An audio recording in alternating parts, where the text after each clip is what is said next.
Olá, tudo bem com você? Espero que esteja tudo ótimo. Eu sou o professor João Cláudio Rufino e dou aula na Faculdade de Teologia. Estou aqui já para te dar as boas-vindas neste canal que tem como intuito levar um aprofundamento daquilo que está presente no texto bíblico. E o texto de hoje, gente, é espetacular.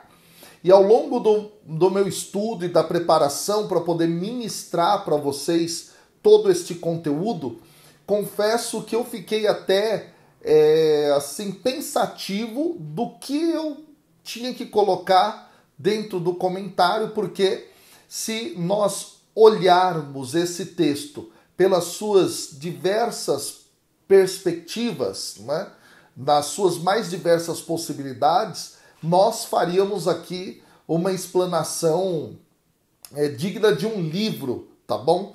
É muita coisa presente dentro dessa narrativa que merece a nossa atenção. Eu destaquei algumas delas que são espetaculares. Bom, o texto de hoje é a narrativa da morte de João Batista. Exatamente.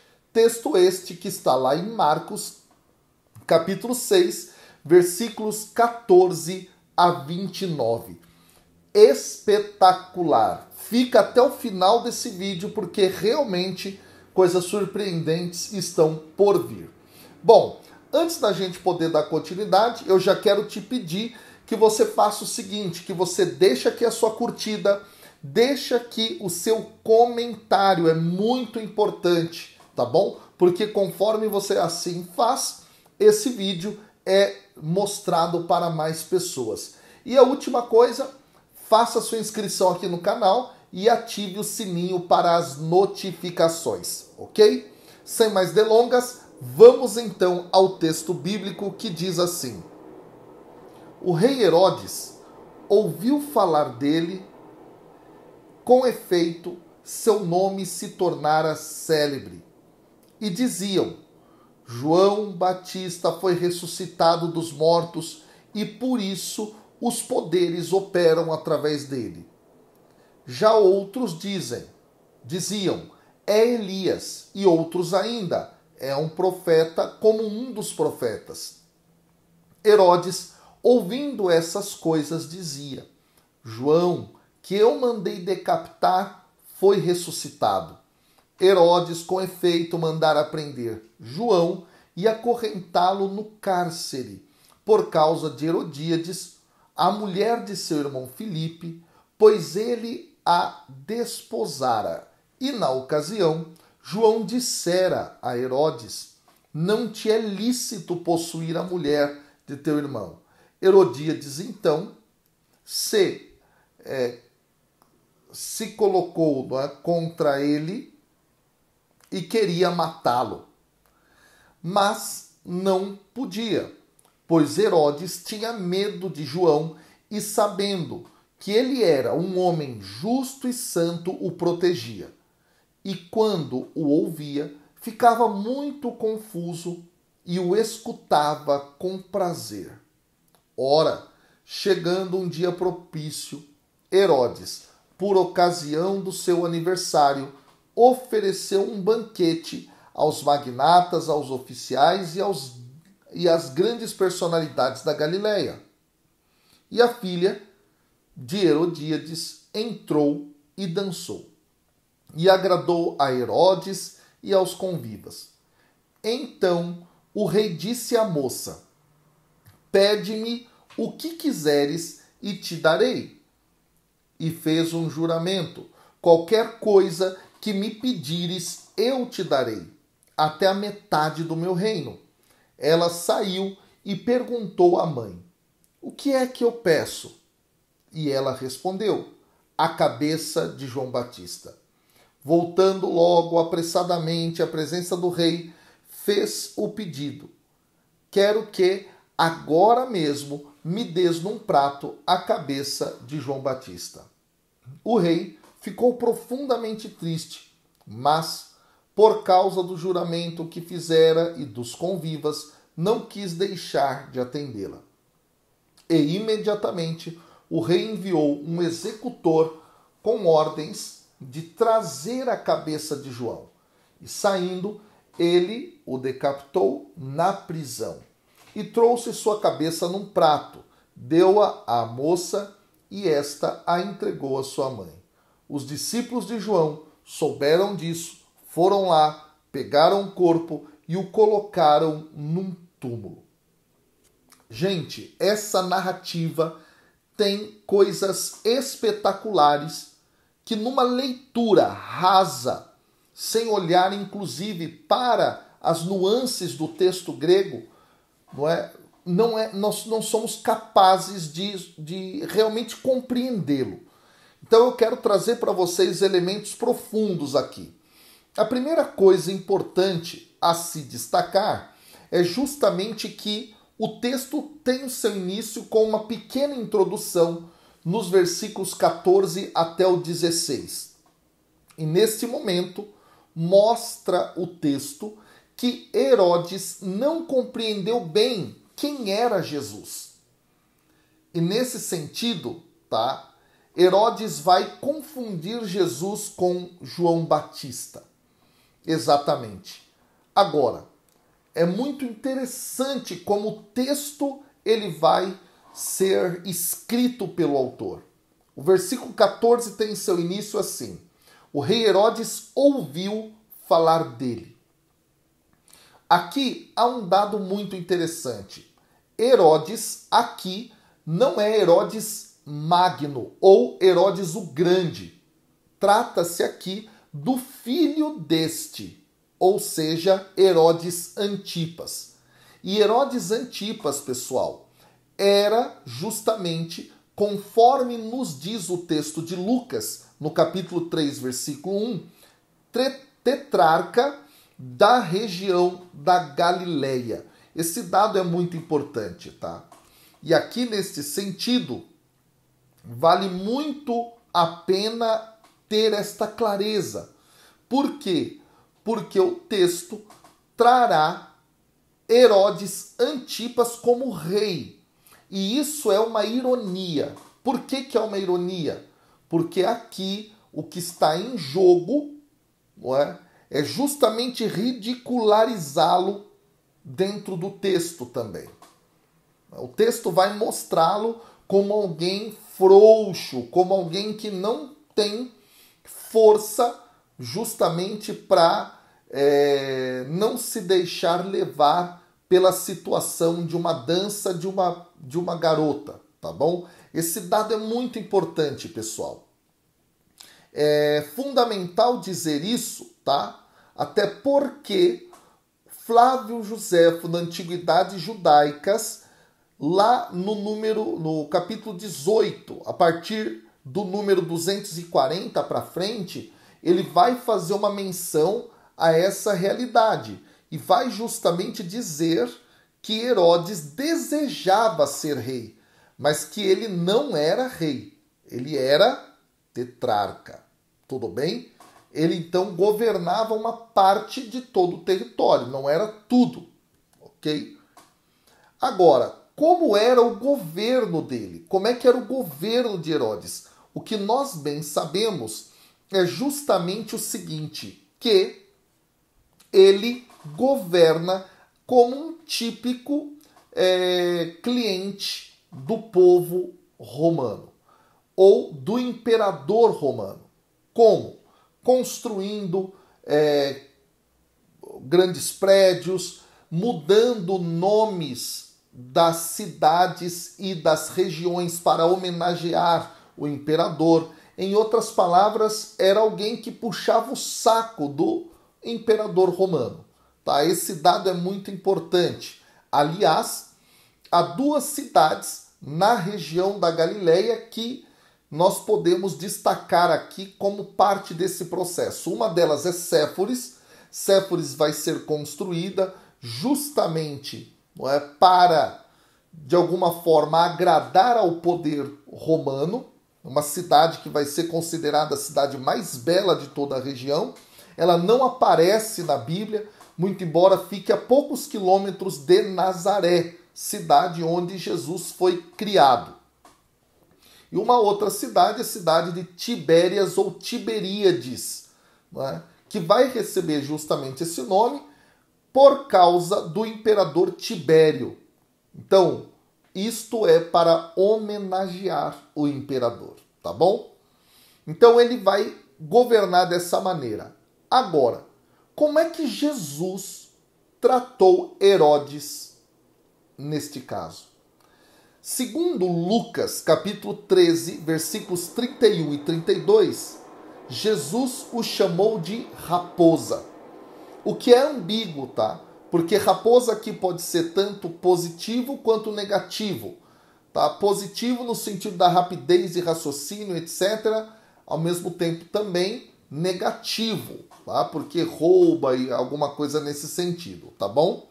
Bom, conhecemos então quem é esse tal Herodes que aparece na história. Agora vamos dar continuidade. O texto diz assim: com efeito, seu nome se tornara célebre. Ora, aqui o texto em grego é especial. Por quê?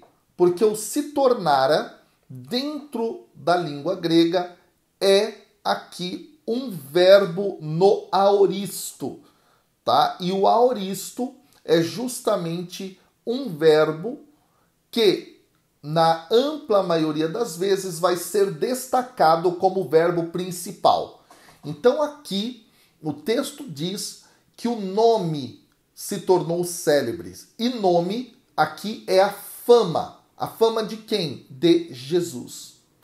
E o texto então passa agora a enumerar, não é, numa lista, a crença popular das pessoas em relação ao que elas interpretavam sobre Jesus. Exatamente. Então, diz o texto assim: e diziam, João Batista foi ressuscitado dos mortos e por isso os poderes operam através dele. Bom, aqui parece haver uma contradição no texto. Por quê? Porque como é que João Batista foi ressuscitado dos mortos se ele estava preso? Tá? Preso por Herodes. Ele não havia morrido ainda, tá bom? Então, talvez aqui o autor queira mostrar que as pessoas não sabiam ainda da morte de João Batista. Tá? E por isso diziam que ele já tinha morrido, tá certo? Porque a morte dele vai ser narrada versículos posteriores aqui, tá bom? Pode ser essa a intenção do autor. Então confundiam Jesus com João Batista. E é muito interessante porque isso vai voltar lá na frente, no meio do Evangelho, no capítulo 8, tá? Quando Jesus então faz um balanço e pergunta, no dizer dos homens, quem é o Filho do Homem? E essas respostas basicamente vão se repetir lá. Aí o texto continua. Já outros diziam é Elias. Bom, aqui é um dado muito interessante, pessoal.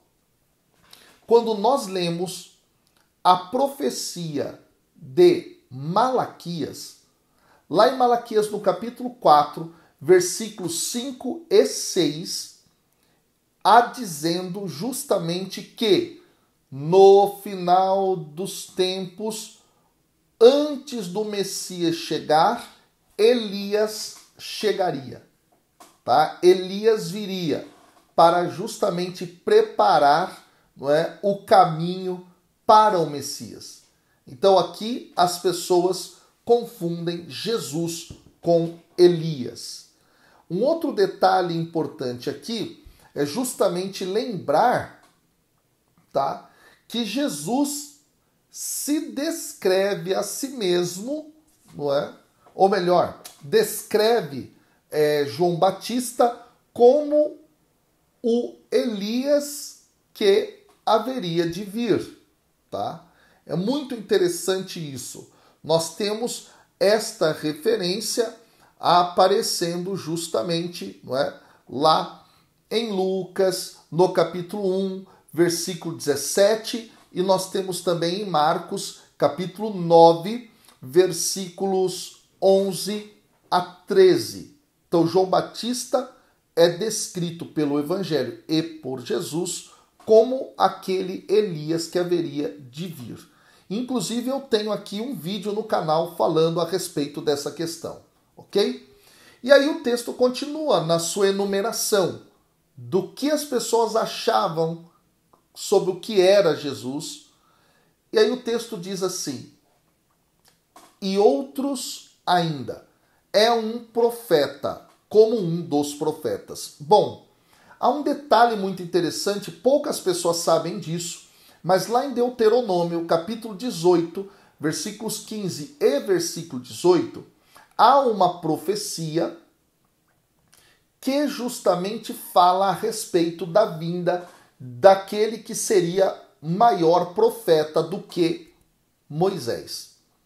Tá? E aqui, nesse sentido, parece que algumas pessoas estão apontando para Jesus e o compreendendo desta maneira. Ok? E aí então vem Herodes.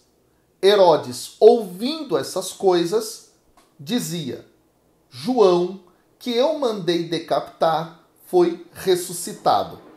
Bom, neste momento, o texto parece realmente entrar em contradição com aquilo que vai ser narrado posteriormente, porque, afinal de contas, até agora, João Batista não tinha morrido ainda. E Herodes está dizendo, não é, que mandou decapitá-lo e ele ressuscitou. Então aqui há uma certa contradição. Alguns autores vão justamente falar que essa parte seria uma parte posterior ao texto. Então, o que estaria em jogo aqui é que isso, ao invés de estar em cima, né, na primeira parte, como uma introdução, seria colocado no final, tá certo?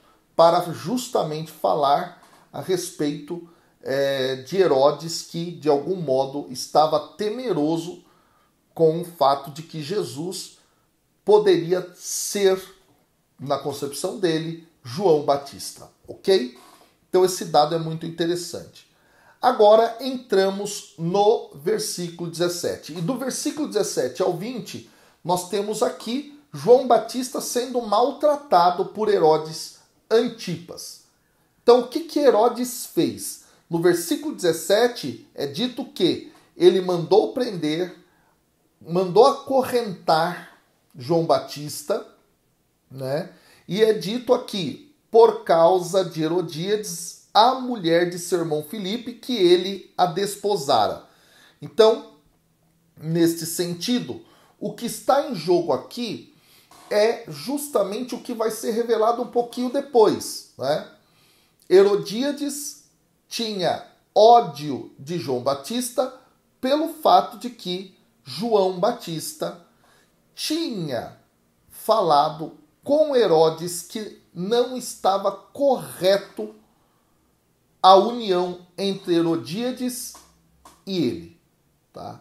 E é muito interessante, por quê? Porque nesse sentido, João Batista estava olhando para a lei de Deus lá em Levítico, no capítulo 18, versículo 16, e no capítulo 20, versículo 21, tá? Que é justamente a lei que vai ser imputada aqui sob Herodes para mostrar que ele está errado. Por quê? Ele não poderia se casar com aquela que é a esposa do seu irmão, enquanto seu irmão ainda estivesse vivo. Tá? E seu irmão ainda estava vivo, embora fosse um meio-irmão. Tá? Ele é um meio-irmão. Herodes Filipe, primeiro, ele é filho de Mariane II, com Herodes o Grande. Então, o pai é o mesmo, tá bom? Então, esse dado é muito interessante, tá?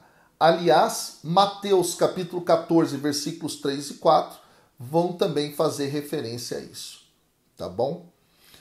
Bom, um outro dado aqui bastante interessante é que a respeito dessa união de Herodes Antipas com esta mulher, Herodíades, Isto é citado por Flávio Josefo naquilo que é chamado de Antiguidades, tá? O livro dele, Antiguidades Judaicas. Lá no capítulo 18, isso vai aparecer. Daí o texto vai discorrer mais a respeito disso, ok? Vamos continuar. Agora, eu citei aqui Flávio Josefo, não é?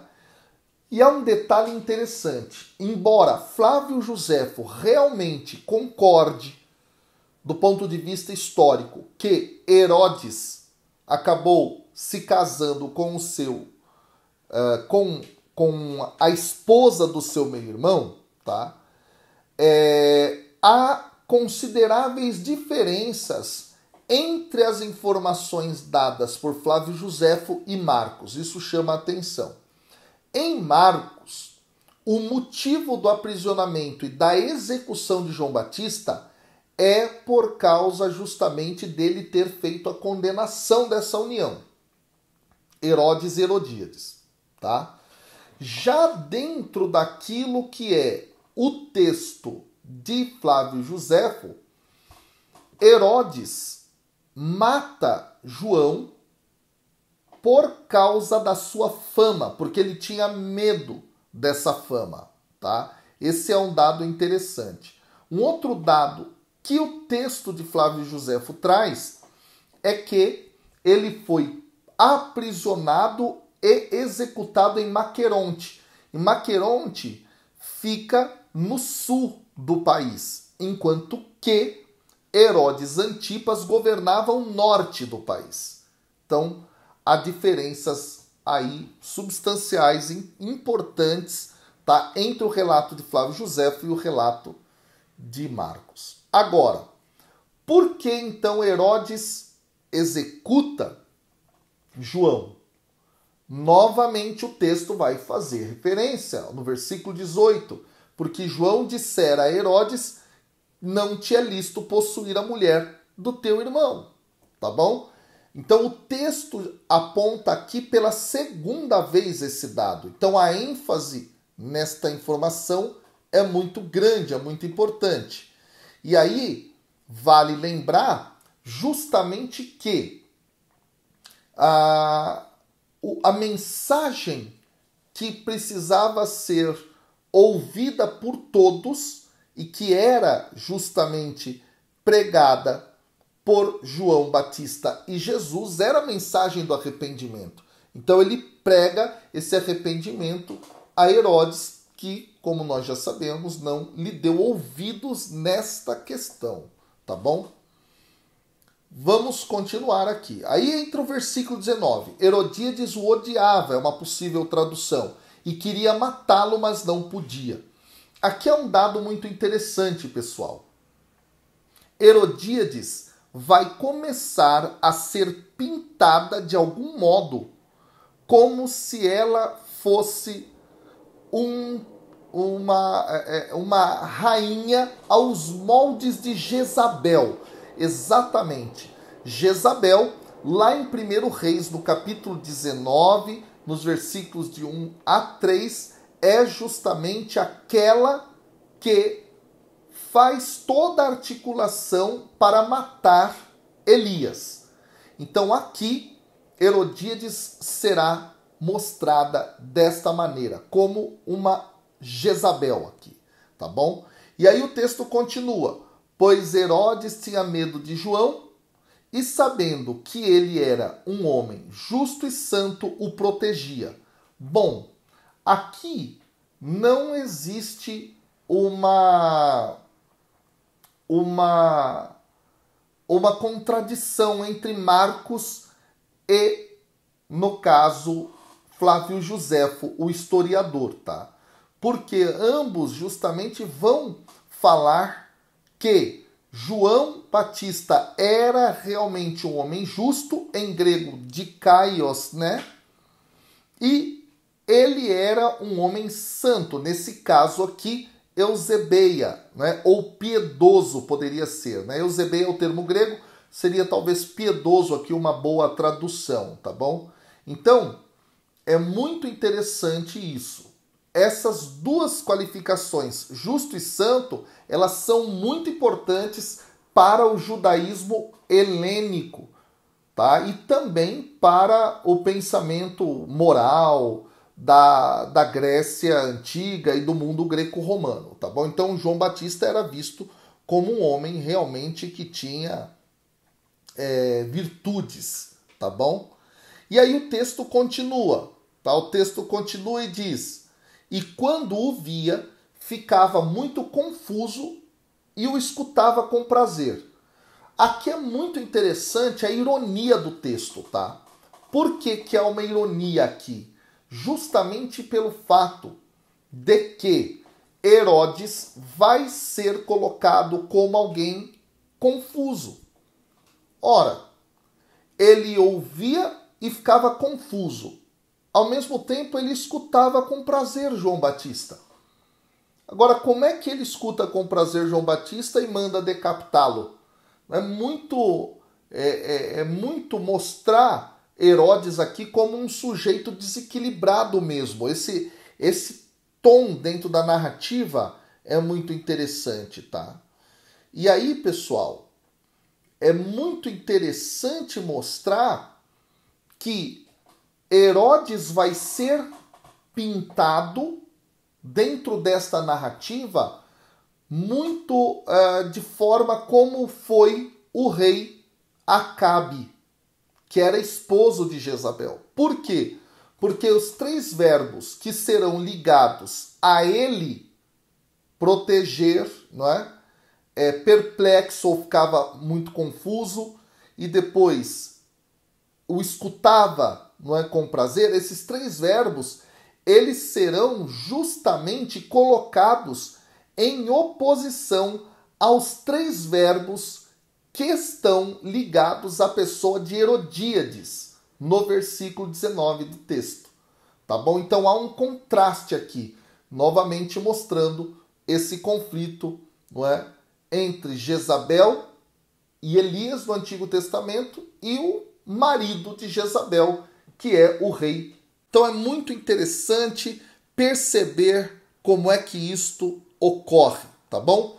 O rei Acabe é um rei confuso também e é, de algum modo, submisso à sua mulher. E isso, para aquele momento, era algo bastante mal visto, ok? Agora, um outro dado interessante aqui. Um outro dado interessante. Dentro do texto de Marcos, Jesus, ele vai contar a parábola da semente, do semeador. Não é? Lá no capítulo 4, nos versículos 13 a 20. E chama muita atenção o fato de que ele fala a respeito, não é, de que alguns vão ouvir a palavra, que é a semente que é jogada, e vão, de algum modo, recebê-la com prazer, com gosto, com alegria. E aqui, nesse caso, é a mesma frase utilizada para a reação de Herodes quando ouve João Batista. Ele ouve com prazer a palavra. É meio confuso, portanto, o texto, porque o texto quer mostrar justamente este homem como um homem inseguro, tá bom? Aí então, os versículos 21 a 29 para terminar a narrativa. É onde justamente João vai ser assassinado, ok? Então, no versículo 21, nós temos a descrição inicial do cenário da festa. E o texto diz: ora, chegando um dia propício, aqui é muito interessante isso, por quê? Porque dia propício a quê? A mandar matar João Batista? Percebe? Aqui há, portanto, algo estranho, aparentemente, no texto, tá bom? Mas, na realidade, parece que o autor já tinha, de algum modo, mostrado, não é, que havia uma certa intenção de Herodes também em matar o João Batista. Não é? Porque chegou o dia propício aqui. Alguns outros autores vão falar que chegou um dia propício não para Herodes, mas para Herodíades. Então há uma discussão nesse sentido. Mas o fato é que o texto diz: ora, chegando um dia propício, Herodes, por ocasião do seu aniversário, aqui tem algo muito interessante, pessoal. O que está em jogo aqui? Tá? Em grego, o texto é Roté Herodes tois genesios autu. Quando isso para mim é muito interessante. Quando no grego clássico se fala aniversário, se utiliza o termo genesia. É o mesmo que está aqui, tá? Só que se usa genesia com uma outra palavra, que é genesia remera, que é dia do aniversário. Então isso é muito interessante. E aqui, qual que é o jogo que está por trás dessas palavras? Justamente o seguinte: quando se usa somente ginesia sem remera, tá? Que é o caso aqui, é geralmente o aniversário de morte. Esse dado é muito interessante. Eu vou repetir para você gravar isso. Olha só. No grego clássico, quando se fala de celebração do aniversário que marca, portanto, o nascimento da pessoa, se usa ginesia, remera. Essas duas palavras juntas. No caso, quando se usa apenas genesia, se faz referência ao aniversário da morte. E aqui é a referência ao aniversário da morte. O que está em jogo aqui? Mostrar que esse dia está sendo um dia de celebração da morte e não da vida. Percebe? Esse dado é muito interessante. Só dá para compreendê-lo quando a gente entende a língua grega e entende, não é, o costume da época, o costume, o modo de se falar, de se comunicar.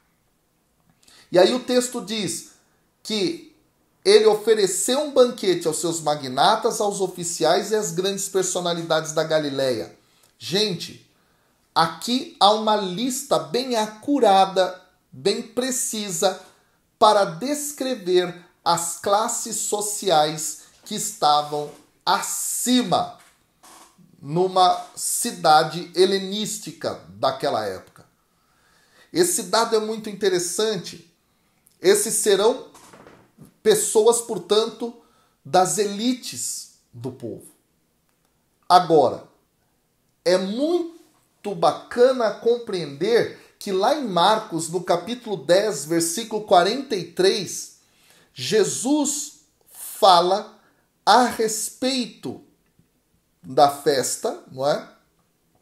E de quem é que deve realmente fazer parte da festa. E ele diz que devem ser chamados aqueles que são os pobres.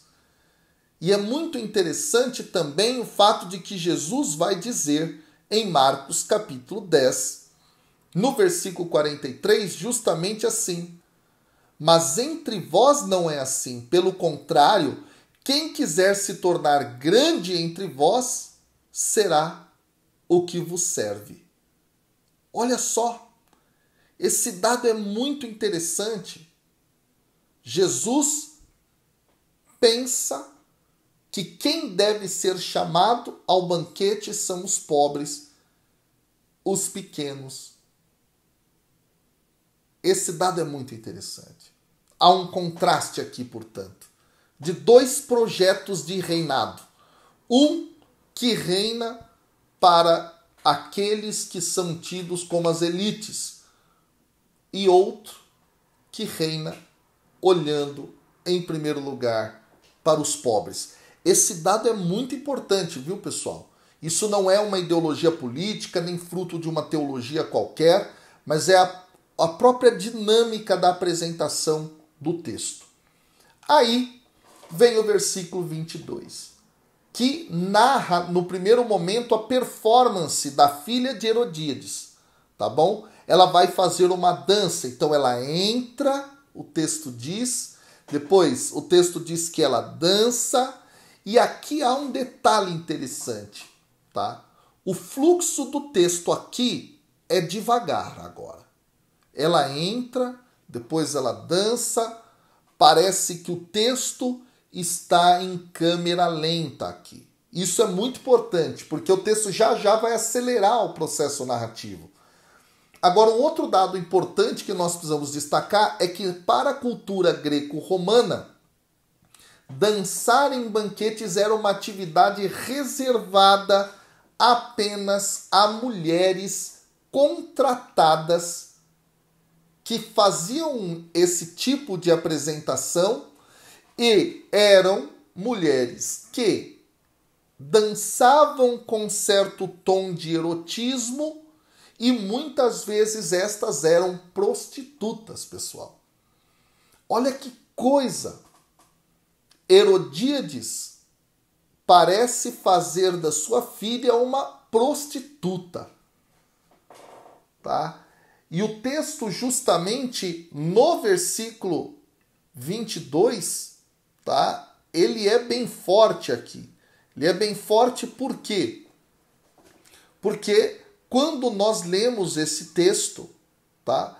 Nós percebemos que esta jovem, não é? Ela posteriormente vai ser chamada com a mesma expressão com a qual a menina, filha de Jairo, é chamada. E essa menina, filha de Jairo, que foi ressuscitada por Jesus, inclusive tem um vídeo aqui no canal a respeito disso, ela é chamada de Corazim.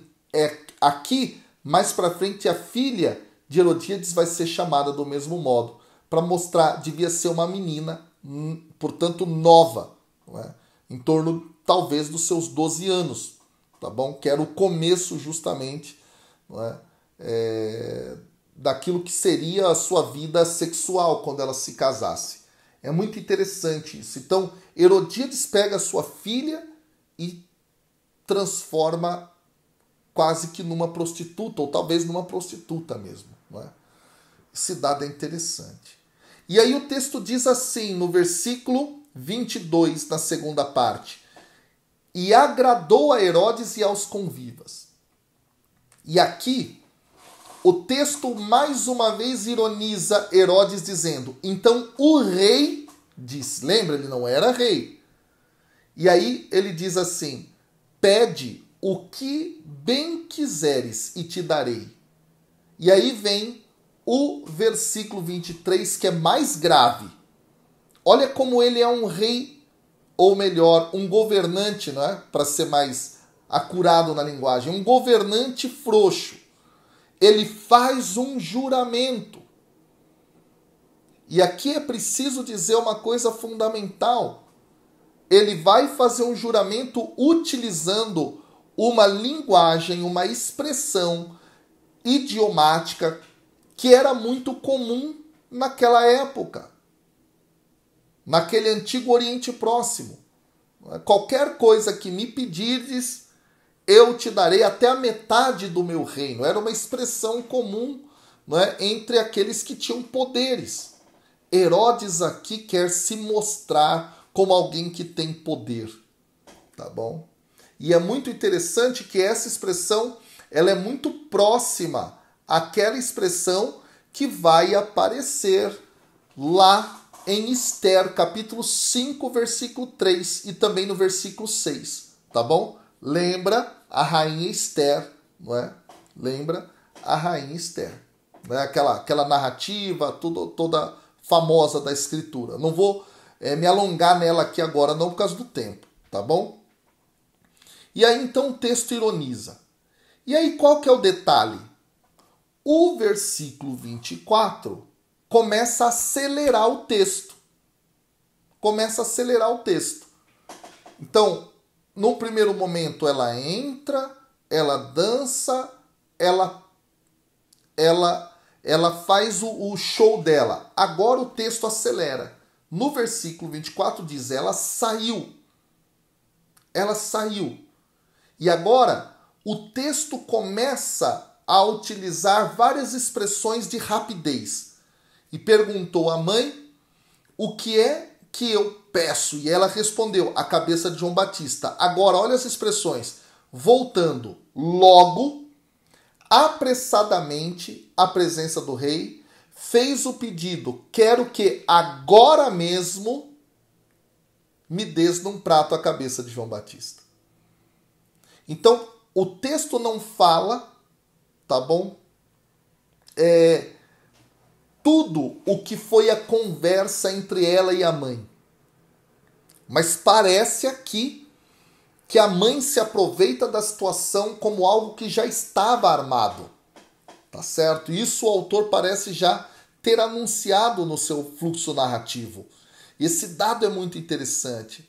Ela então usa da filha e agora o texto começa a acelerar. E aí, olha só, vem o versículo 26. O rei ficou profundamente triste. Novamente, rei, aqui. E isso vai nos lembrar também Acabe, lá atrás. Lembra?